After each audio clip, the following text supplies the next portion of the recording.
Welcome to The Power and the Pain, where your past isn't your prison. It's the fuel for your purpose. I'm Greg Pihs, combat veteran, NLP trainer, and your guide to turn trauma into triumph. This is The Power and the Pain. Let's go.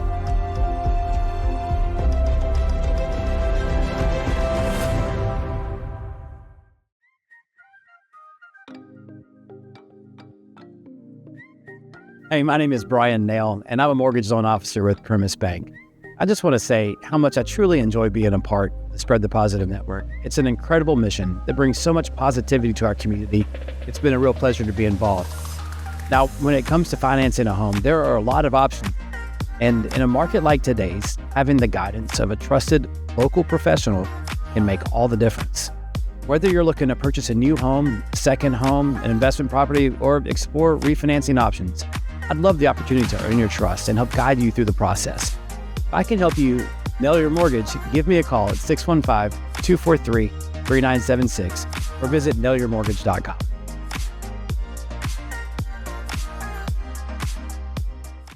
Welcome back to The Power and the Pain. And today I'm talking about why you keep repeating the same patterns. When I say patterns, behaviors, decisions, thoughts, emotions, think about it.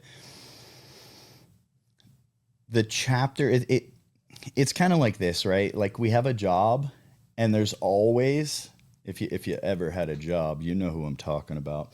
We have a job and there's always that one person at the job that's like, right?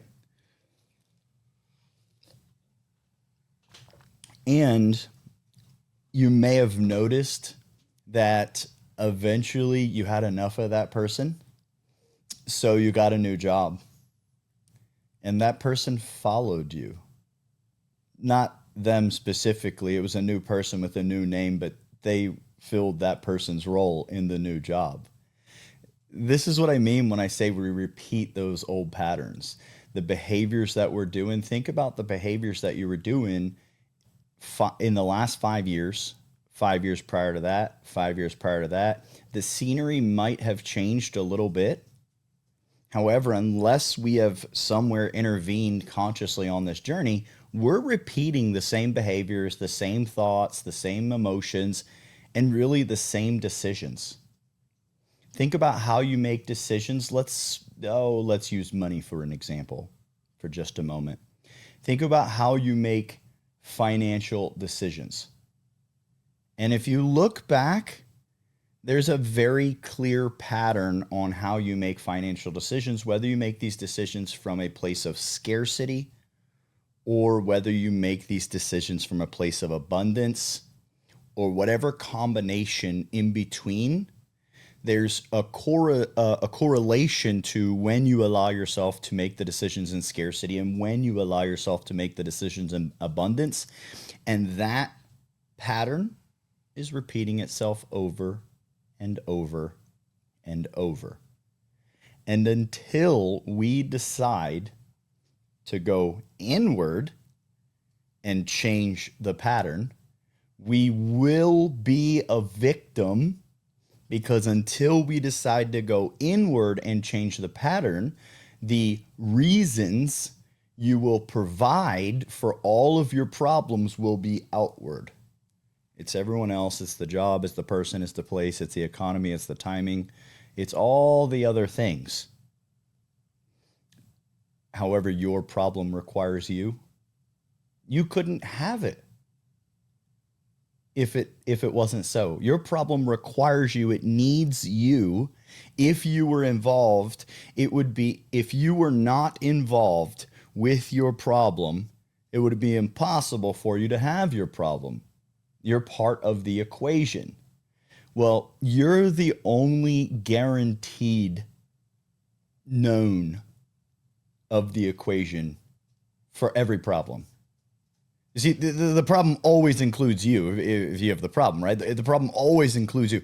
You're always a part of the equation. But if we look at all the different equations, the different jobs, the economy situations, family, so on and so forth, there is a ton of other variables. And trying to conquer all of those variables is daunting, hard. I don't know if it's impossible, but man, like, is that how you want to spend your time on this earth? Is that the mission that you want to conquer? If so, tear it up, right? Those variables are so many that I would have to conquer and master if I didn't want to work on the one known factor in the equation every time. Or I can choose to go inward. I can change the patterns that have been repeating themselves from inside. And the result or byproduct of this will be a new situation, external situation, new external experiences, a new external environment. Things will change themselves around you because everything that is in your proximity right now, I don't just mean 3D. So, anger that's in your proximity, everything that's in your proximity right now, you, not we could say manifested it, if you will, but you tolerate everything that's in your proximity right now. Jocko Willink, most of you probably heard that name, really good, shows a lot of great tips and strategies on leadership. And in his book, golly, I forget exactly which one, it'll probably pop in my mind in a moment. But he said, when it comes to performance standards, it's not what you preach, it's what you tolerate. So all the things that were like, oh my gosh, I told them not to do that no more. I said they weren't allowed to. I set this boundary. If it's still in your proximity, you literally are currently, or were in the past up until right now, still tolerating it. So whatever we have around us is because we've tolerated it. When we go inside and we change the patterns, the loop that has been repeating itself, we unconsciously will not tolerate certain things. And I'm not talking about explosions. I'm not talking about boundaries. I'm not talking about severing ties. What I am talking about is we will give it so little energy, it will die off from our orbit. We will forget to nurture those things. Your anger needs you. Your depression needs you. Your anxiety needs you. You're doing a really good job of nurturing it up until now. You'll forget to nurture the thought pattern, the loop that used to play that facilitated the emotion. Remember, emotions are reactions to thoughts. When you no longer play the old loops, you'll no longer own the old emotions. You'll no longer feel the way you used to feel. Because of that, you'll no longer carry yourself the way you carried yourself. Because of that, you will no longer make decisions the way you made decisions. All right, well, how do I shift the loop, Greg? I'm so glad you asked that question. If I'm going to give you some value today, I got to share that part as well. All right, let's talk about how we're going to shift this loop, break this loop, undo this pattern. There is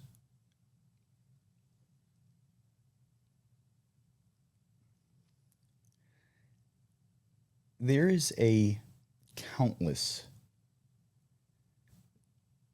number of combinations of ways one could specifically anchor breaking this loop.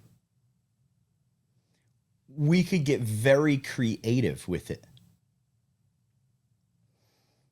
I'm going to share the mechanics and algorithm of what's happening behind the scenes so that you can understand what steps need to be filled, so that because these steps were filled, the result has to be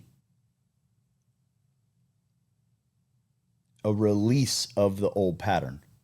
So I'm going to break down the mechanics in the algorithm so that we can see the exact steps that must be filled, that by filling these steps, the result must be a release of the old pattern. How you choose to fill the steps. I'll give some examples. And I want to give you freedom of choice. I want to give you the permission slip to own your autonomy, to try on different realities inside of these steps.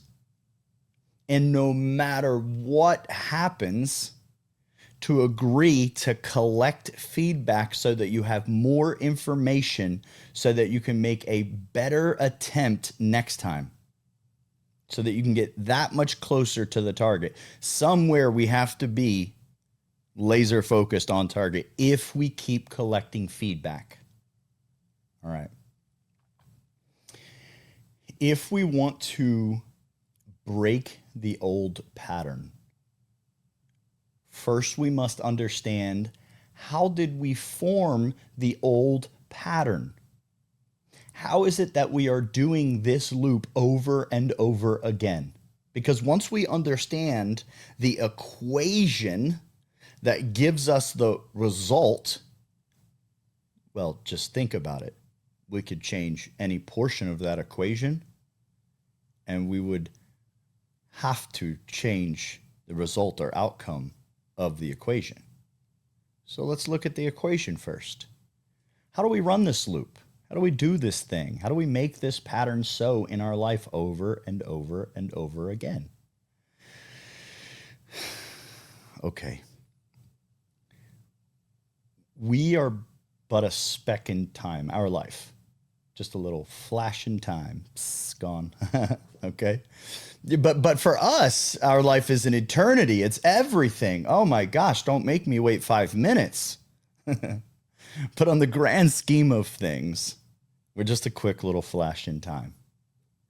So to better understand how we create this pattern or this loop, let's zoom out on time a little bit. Consider the evolution we have created in just the last 100 years. Let's put that in perspective. That's only a tenth of one single 1,000 years.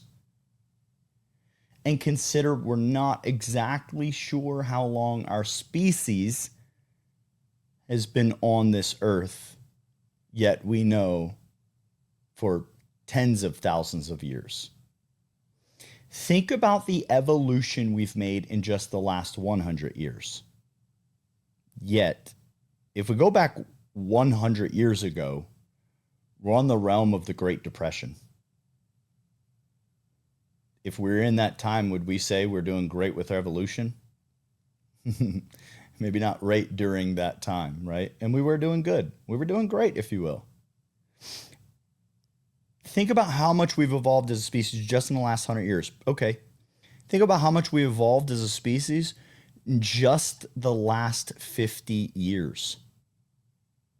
In just the last 50 years. Think about like just right after the Vietnam War, from there to now, think about how much we evolved. Considering that during the Vietnam War, I'm not sure too many people had any form of computer in their house. Maybe some of the more so elites. Okay, this is just in the last 50 years. What if we look at just the last 25 years? In 2001, cell phones were like kind of a thing. Like car phones were still being used. Okay, just the last 25 years. And imagine where we're going to be in only 10 years from now with things like AI.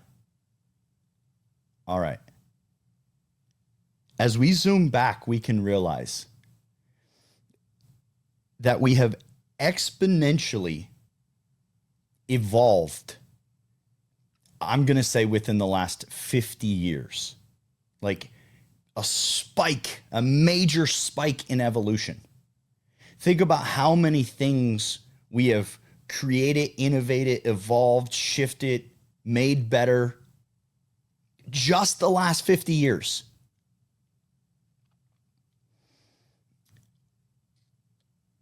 How long were we managing fire once upon a time without a wheel? Okay. My point is, neurologically speaking, you're holding thousands of years of ancestral genetic knowledge on how to survive. Okay. It's what allowed us to be here right now.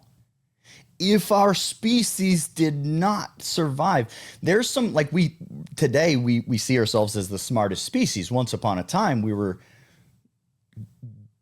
giggling over fire. So like, give us, make sure we pay attention to where we came from, right? And we think about the ability to evolve and exist and survive as a species.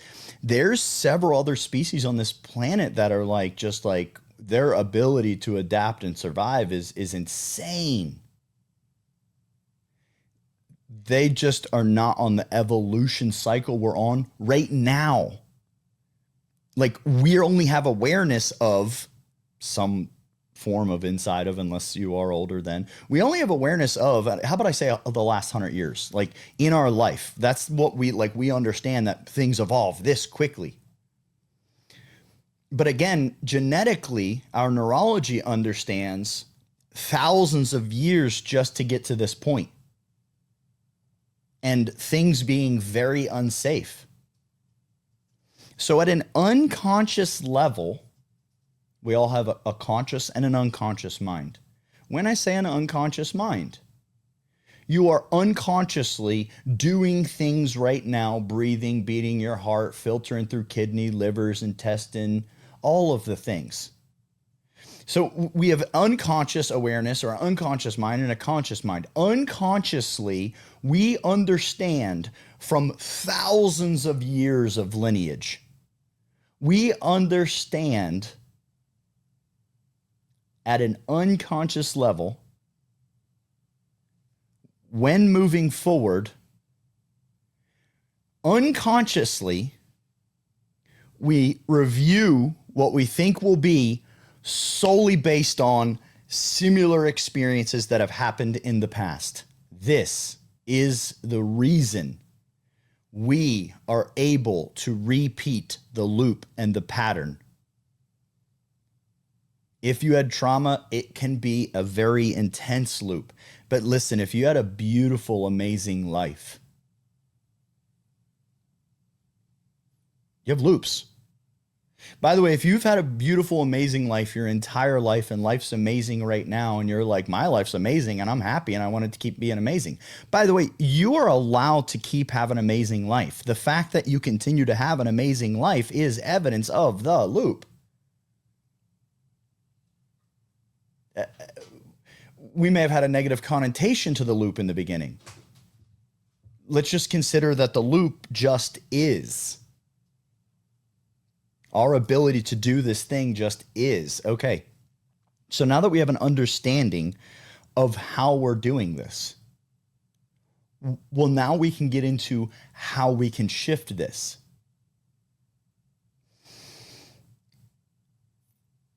The most important thing to identify in order for this loop to play, there's two main factors that must be so, or the loop will not be able to finalize. So because you know these two, we can now disrupt these two, break the cycle. Okay, the first thing that must be in play is you must be viewing the past. Pause. Most of you would say, stay with me for a minute. Most of you would say, if you're anything like me, most of you would say, I'm not thinking of, like, in the situation, if I had you right in front of me, you might give me a moment. I'm not thinking of the past.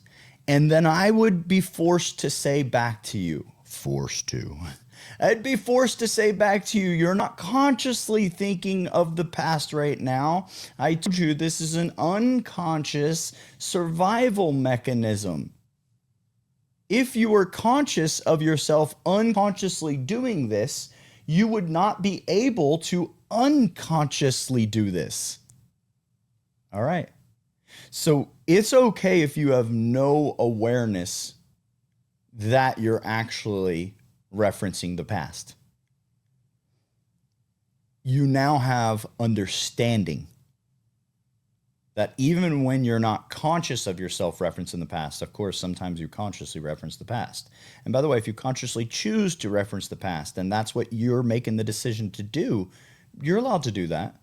I'm just telling you, unconsciously, you're constantly looking back because this behavior allows you to listen to me today. Our species survived.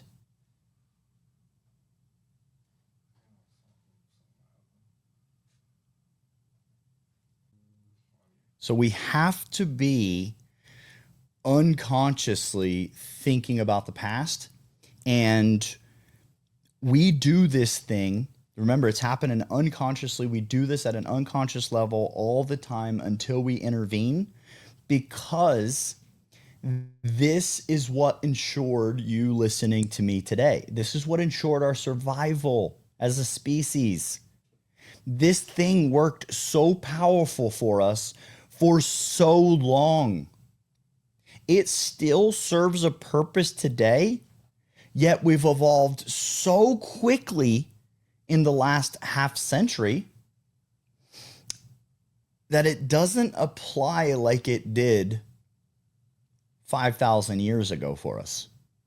Yet, we're still unconsciously playing that loop. So the first thing that has to be in play in order for this result to happen, in which the loop continues, the old loop, we have to have awareness, just know that we are unconsciously referencing our past. The second thing that has to be in play, we have to allow ourselves to continue this. Like, we have to not intervene, and then this allows to continue to play out. We can intervene at any time, and it's really simple. Even though if you were sitting in front of me right now and you said, Greg, it's happening right now. I'm playing the old loop, the old emotions coming. And right now I'm talking to you, Greg. I'm not thinking about the past. Right. Not consciously. Unconsciously, you understand now that you must be referencing or thinking about the past.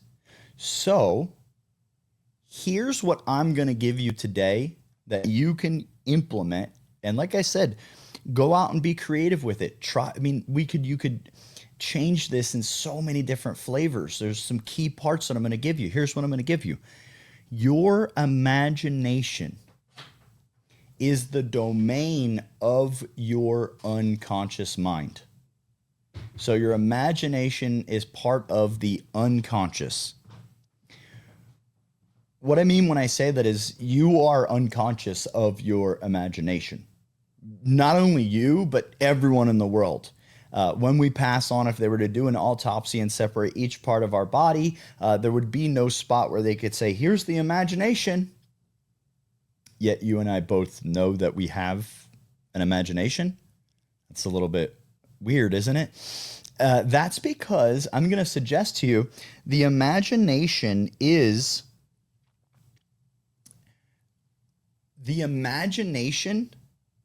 has overlap for the conscious and the unconscious. The imagination is of the domain of the unconscious, and we are capable of, me and you, we already know that, we are capable of consciously utilizing our imagination. Pretty cool thing here, right? So now we have something that we're aware of. Our imagination belongs to and operates in the unconscious, and we can consciously access it. Okay, check this out. In order for the loop to play, you have to be unconsciously thinking about the past. In order for you to unconsciously think about or review the past, you must be utilizing your imagination. Even if you're not consciously aware that you are utilizing your imagination, we now understand that the imagination is the domain of the unconscious. So if the loop is playing, you are unconsciously utilizing your imagination to see, hear, feel things from the past so that you can review what decision to make moving forward. Remember the overlap in which the imagination has, and we can consciously take control of. We can consciously decide, not only at any time, but I recommend all the time, what do I want to happen? What would it look like if it happened the way that I want it to happen? And what would have to be so? What would have to be in place, step 1, step 2, step 3, so that it could happen the way you desire it to happen? Allow yourself to see what those things are. By seeing what would need, listen, I didn't say believe that this will take place. I'm not even suggesting you believe that this would take place. I'm just saying, what is it that you want to happen, and what would have to take place so that by these things taking place, the result or outcome that I want to happen must be what happens. And allow yourself to visualize what are the things that would need to be in place. How could this happen? What would it look like if it were to happen? What would need to be in place? What resources would I need to have? And at any given time, if you were to think to yourself like, oh, what resources would I need $10,000. I can't get $10,000. That loop means the imagination must be looking back in the past and thinking, we've never received $10,000 before. That's crazy to think that. Come on, man, we got to make a better decision. Look at everything that's happened before. If you think to yourself, oh, I'm not going to be able to get that resource, right there is the cue. Oh, that imagination's back there. In the future, you could get $10,000. I mean, there's a number of ways that this just could happen. I'm not even asking you to believe that it will happen. It's possible. So because it's possible, I'm just asking you to see what would it look like if one of those possibilities were to happen. I'm not even saying believe. Just what would it look like if one of those possibilities were to happen? While you are looking at what it would look like, this is not in reality. It doesn't exist yet, right? So what are you doing? You are consciously using your imagination. Because you are consciously using your imagination to imagine things the way you want them to be in a future that has not come to pass yet. That means you are not unconsciously using your imagination to review experiences from your past timeline. Why do we keep repeating the same pattern? Because it got us here. Because it was one of the best survival strategies and tactics that we had and possibly still have. Because it's beautiful, because it's amazing, because it serves us. And all the places that you want to break the loop, you're now aware The loop is only able to play through the imagination, looking, listening to, and feeling past experiences, reviewing them for how you should make a decision moving forward. No one has given us $10,000 in the past. We should make a decision in which we don't believe anyone's going to give us $10,000 moving forward. You may say, well, no one's just going to give me $10,000. Hey, the word just, you add it, not me, right? In that moment, if you exchange services with someone, are they not going to give you $10,000 if that's the proper value? Whatever it is, you're now aware that in order for the old loop to play, you have to be submitting to the unconscious, allowing it to run the imagination, looking at, listening to, and feeling past experiences for purposes of reviewing it to feed you from an unconscious level in what you think is free will, but that's not free will. From an unconscious level, feeding you the proper and logical decision to make. Again, this is for survival. By the way, you've made it all the way up to now. You're listening to me, aren't you? This tactic's been working great for you. If you're ready for abundance, you can consciously choose to control the patterns. You have a choice when you go inward. We have to stop thinking that this is happening because of all the things around us. We have to understand that this is happening to everyone in every way in their context, in their life. And if we want control of this thing, we can program ourselves to notice and receive abundance in all areas, in every way of our life. All right. If you're ready to break those loops, I'm ready for you to break those loops. Consciously begin to imagine how you want it to play out and just see what would have to be in play in order for it to play out that way. If you think to yourself, the thought pops up, I'm not going to be able to, I don't have, that won't be, just remind yourself, I'm not asking myself to believe this. I'm just asking to see what it would look like through my imagination. That's all. So, hey, shh. Okay, that's what that would look like. All right, got it. Try it out and notice you may forget the old loops. All right, make sure you like and subscribe to our channel if you're not already. Make sure you check out Spread the Positive, the entire platform. They have incredible podcasts, much like this, business mindset. I mean, a whole array of topics.